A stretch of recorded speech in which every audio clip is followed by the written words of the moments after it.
Hi, welcome to week 5, Pikes Peak Community College English 122, the online section. This week we're working with style and authority, and it's one of my favorite subjects when we're working with any kind of writing course. Style and authority can control your writing. If you find your voice, if you find your style, you can write with authority. You've already achieved the clarity, concision, and coherence that we strive for. But if you lack that authority in some way, and you'll see comments in your papers about, well, look for clarity to increase your authority. What I'm looking for is for you to become the expert, even if you don't feel like the expert. So that's what we're working with this week, because you're going into the basic argument this week. Excuse me. So the three things we're looking for style and authority, talking about controlling your argument, those elements, the structural elements, the strategies that you use to structure your argument. We have those. We've been talking about those last couple of weeks, but now we want to talk about the specifics of clarity, coherence, and concision.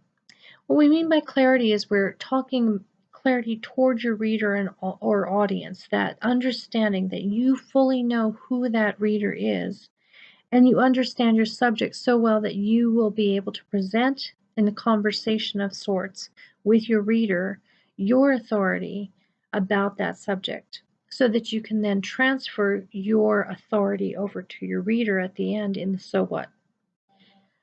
When you talk about clarity, you want to make sure that there's not room for your reader to wander. You want to absolutely control everything as clearly as possible, so that you demonstrate your authority yourself, but also that your reader doesn't get the chance to wander around and make assumptions for themselves. And then coherence, when we're talking about coherence, is just a way of organizing your ideas so that they are organized in the most clear and controlled possible way to demonstrate that authority again. So sometimes when you're working with revision, sometimes you say, well, maybe if I move this paragraph here, or maybe if I change my transitions a little bit, play with the transitions, I have more organization so that my ideas flow better from point to point, building in momentum and strength towards that so what. You always want to get that momentum going, so that by the time your reader gets to your conclusion, they're disappointed that the conversation is ending, and they're really excited and eager to take on the responsibility that you're going to be giving them with the so what. And I make it sound like I'm constructing a beautiful chocolate cake with gold bars in it. Here, have this great chocolate cake. I'm not quite that dramatic, but that's the same kind of attempt you need to bring to your writing, so that there is some motivation for you. That it's not just a, I have to do this assignment and I don't care about it. Your reader will read that. That will come through.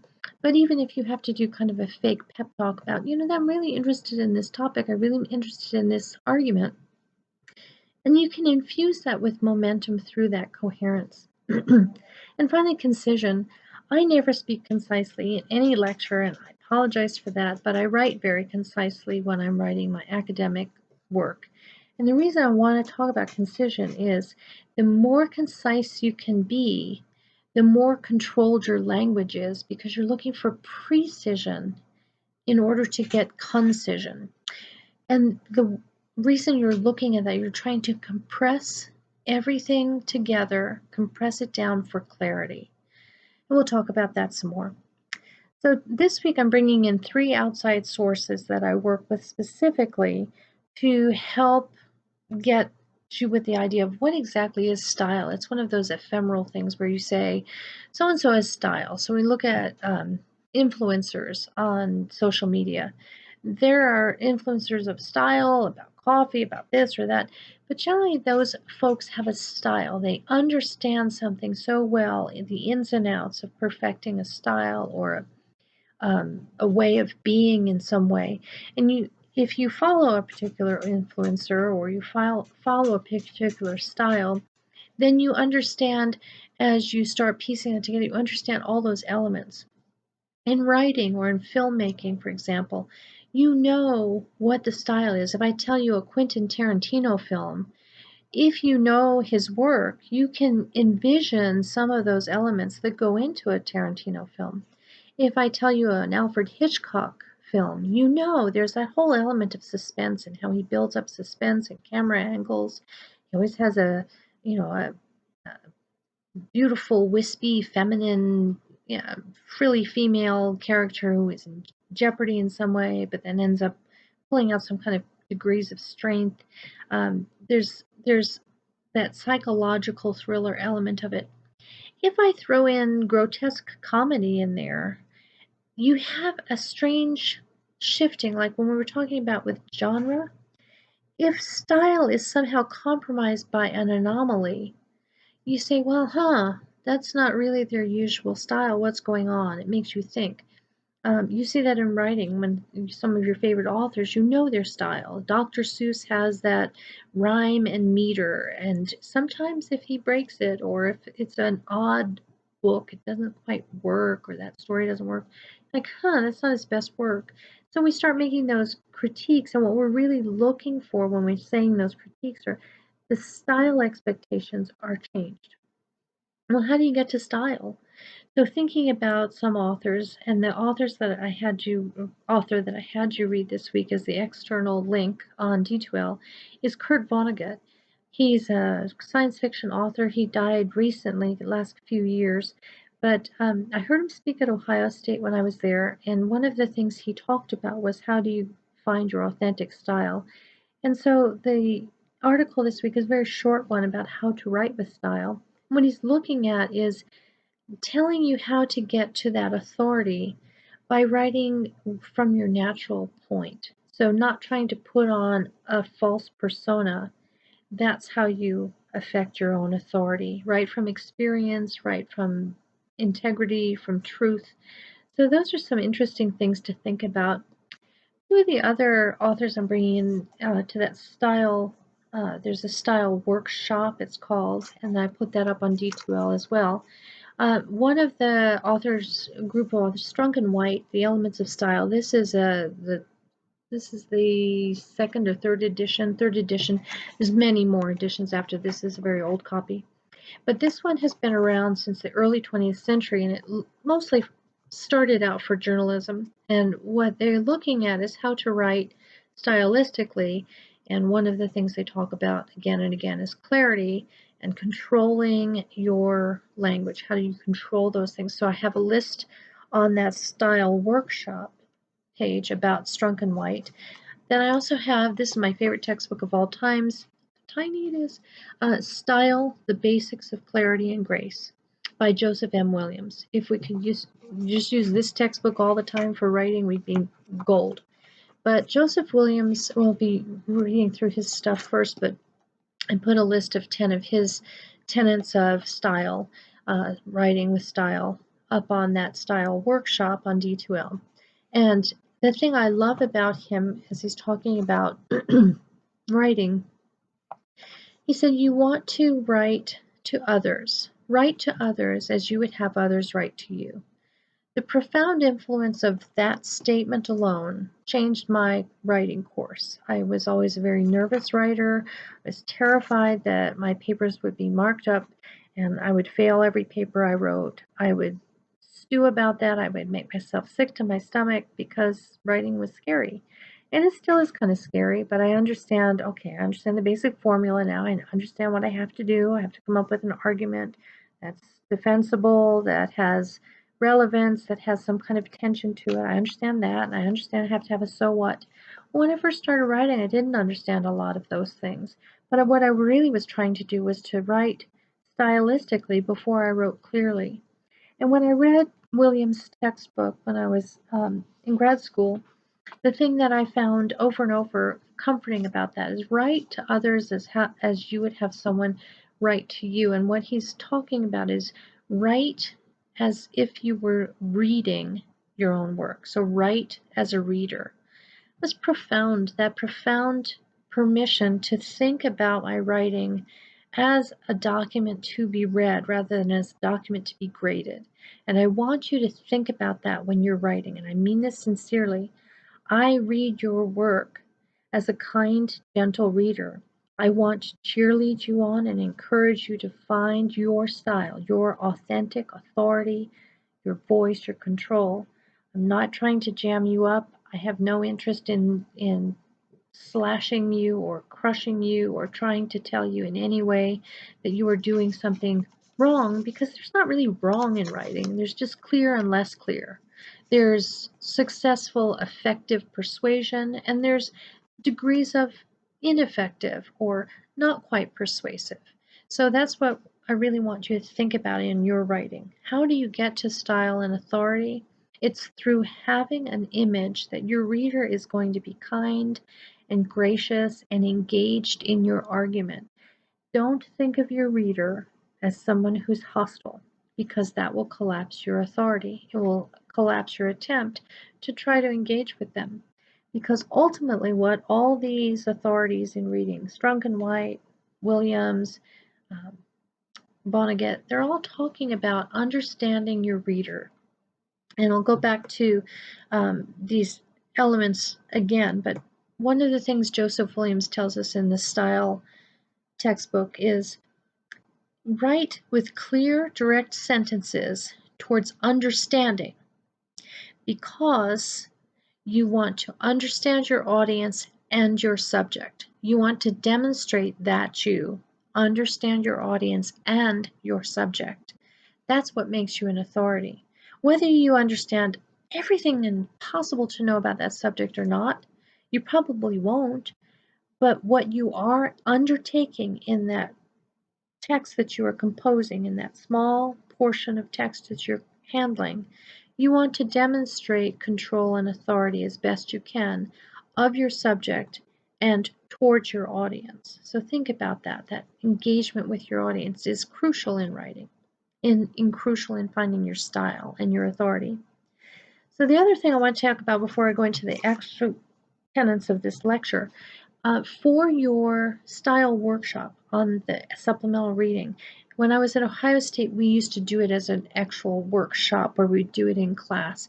But because we don't have an in-class workshop to do, part of that packet that I put up, you're going to see two samples. It's a weak essay and a strong essay. The reason why it's weak is because it doesn't have that sense of authority. It doesn't have the sense of control. The student both of those students gave us permission to use this material for these kind of teaching exercises. But the student who wrote the weaker essay, what she actually failed to do was it was a critical analytic exercise, which we'll be doing the next paper, but she didn't really read the text that she was working with. So equating to what we just said about understanding your reader and your and your subject, she didn't really understand the subject because she hadn't really read the material clearly or very well. She barely read it at all. And so she lost control right away. And she had nowhere to go because she didn't understand what she was doing. The second author, the second student, wrote a very strong essay because she understood exactly what her so what was going to be. She started with her so what and then tucked in the thesis and then all those other elements. Consequently, you'll read it as she has control and authority of her paper, and you can recognize a style starting to come out, a style of commitment to the so what. So her so what talks about the post 9/11 world of understanding how we look at others. That sounds complex or vague, but you'll see that when you read those essays. So when we go back to what we're talking about this week, clarity, coherence, and concision, I want to spend a few minutes talking about clarity through Joseph Williams' lens. Joseph Williams, again, style, the basics of clarity and grace. He's talking about writing clearly and that anyone can. He talks about clear, direct sentences towards understanding because you want to understand your audience and your subject. So he uses this concept. He talks about nouns as characters in a play. And imagine that there's a play going on or seeing a stage with nothing on it, just an actor or an actress, a subject, a person. That's the noun of your sentence.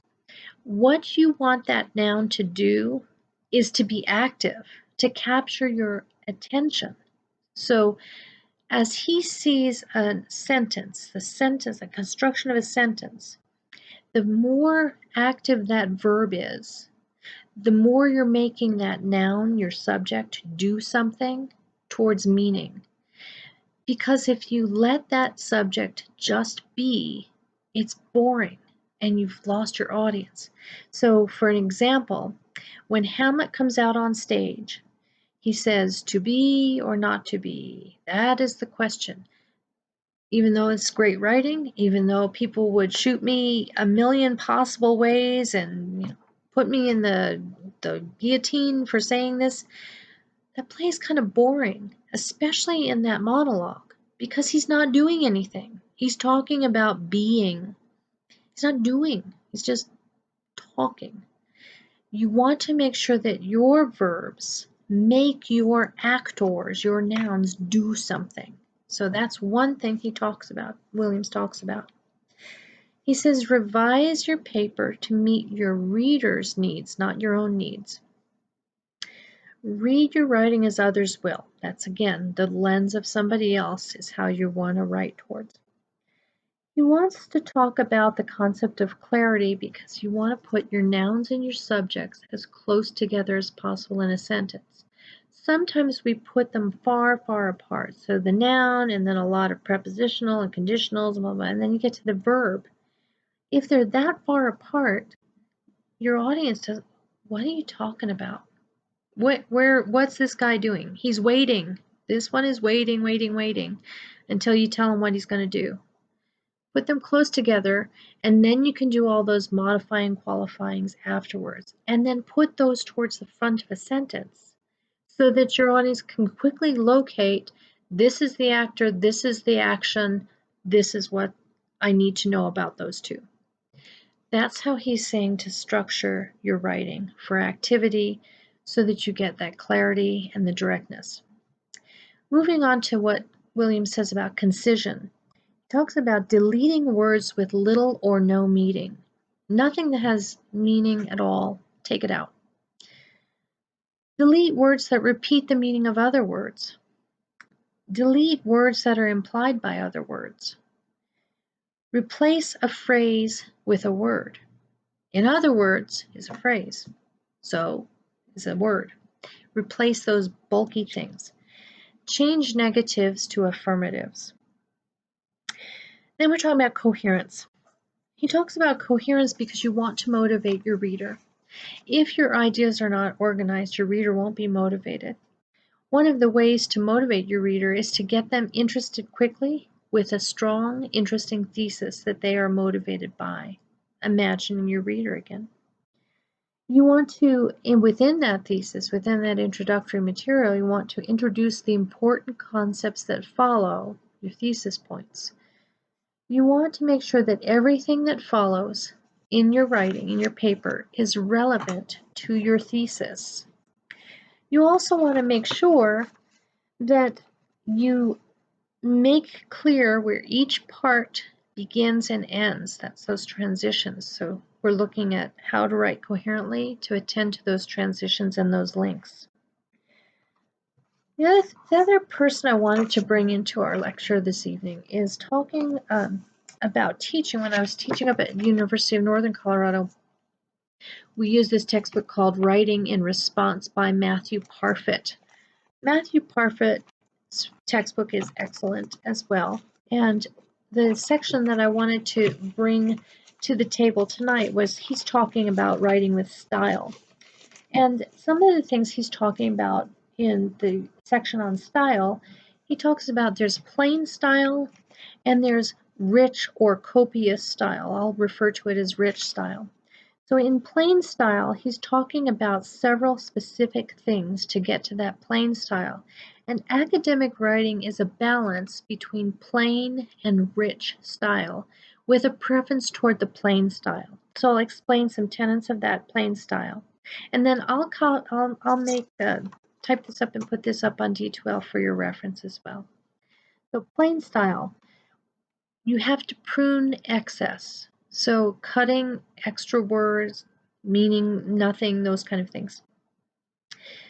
The second thing, you want to look for specific words. Find the specific word instead of dancing around it or trying to get to it. Circling, take the time to find the specific word. Use a dictionary, use a thesaurus. Think about connotations of words versus their denotation. A denotation is its actual meaning. Connotation is what it's an implied meaning and connections. The other thing, you want to avoid monotonous sentence patterns. So mix up your sentence patterns. Play with word order. Play with putting in a statement and then putting in a question, or putting in a prepositional phrase and then the rest of the sentence. You want to really play with your sentence ordering. The other thing he talks about is in plain style, he says, make sure when you're coming up with pruning, when you're doing the pruning, you want to use active voice. When we talk about active voice in English, there are two forms. There's active and passive. In England, they can write, and it's not incorrect, with passive voice. That's using the to be verb construction.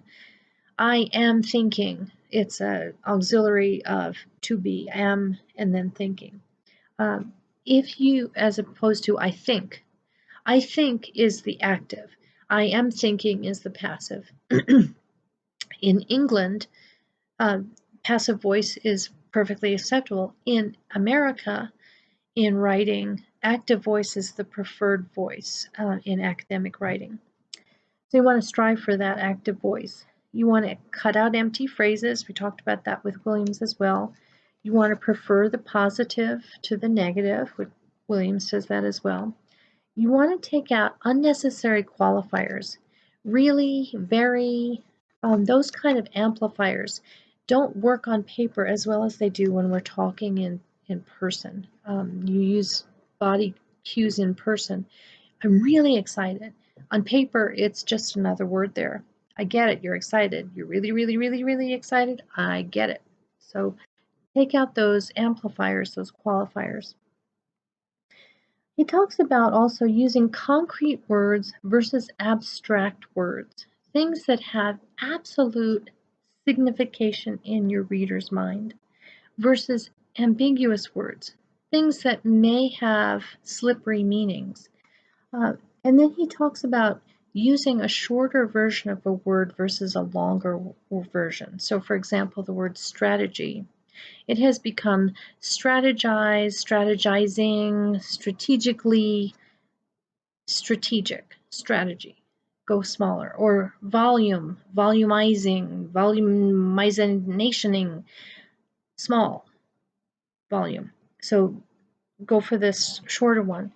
Avoid jargon. And then again, he talks about changing your verbs to make them lively. Make your verbs bring your sentence, your nouns to life. Rich style talks about expressing a thing fully, but not with filler. Now, when I give lectures, I try to do that rich style by giving you multiple ways of understanding something. I probably give you too much filler, but I want you to think about what he's talking about with, he says to uncover the assumptions. So he tries to make explicit warrants that we talked about last week. You want to uncover those assumptions. You want to make associations between ideas explicit. You want to talk about similes and analogies as much as possible. So you can use metaphors and similes sparingly in plain style for impact, but in rich style, you want to infuse those connections that you're making using analogies, using similes, those kind of things. And you want to explain a concept, breaking it down into its parts and its qualities rather than assuming that someone would understand it. So there's fullness there. But ultimately, every word that you write counts, so don't waste words. So thinking about that balance, so balance between plain and rich style, balance towards concision. Academic style is that balance between the two, but it has specifically a scholarly tone. It is impartial, but not emotional. You don't want to be emotional when you're writing an argument, even though you're invested in the outcome of that argument. You're so what? You're impassioned to give it to your reader, but you don't want to turn them off by being emotional. You want to be clear, but not simplistic. And you want to acknowledge the counter arguments. And sometimes, if you have unknowns, you want to admit those. You don't want to be falsely proud, and you don't want to be simply humble, but you want to find that balance between confidence and humility without being arrogant. And that's how you get academic style. Now, I'm long tonight. I'm sorry, I'm always long, but I'm special long tonight. But I want to conclude by telling you, for me personally, the tenets that I look for in writing, and I'll put this up on D2L for your reference. I look for I want you to interpret your evidence. If you let it sit there, I will lose my mind. Tell me what I'm supposed to do with it. I like the idea of verbing things. I say, verb it up, baby. You can't verb it up enough.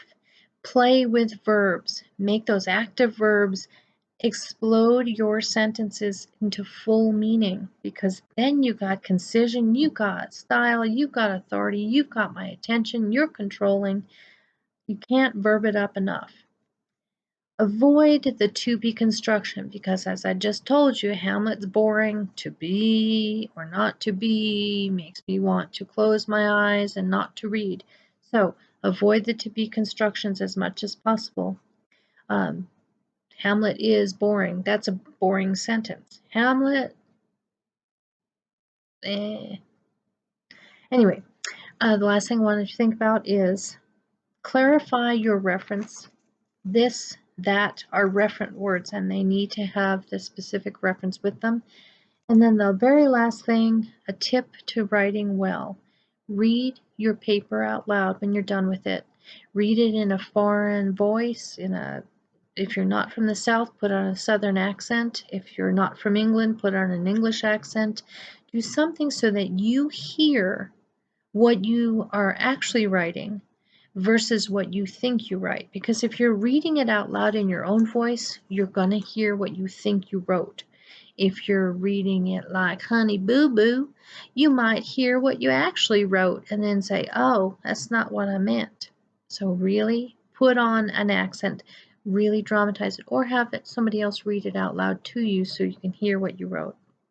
Anyway, super sorry for the length. Love this particular topic, and I will put all this information up on D2L for you. I hope you have a great week.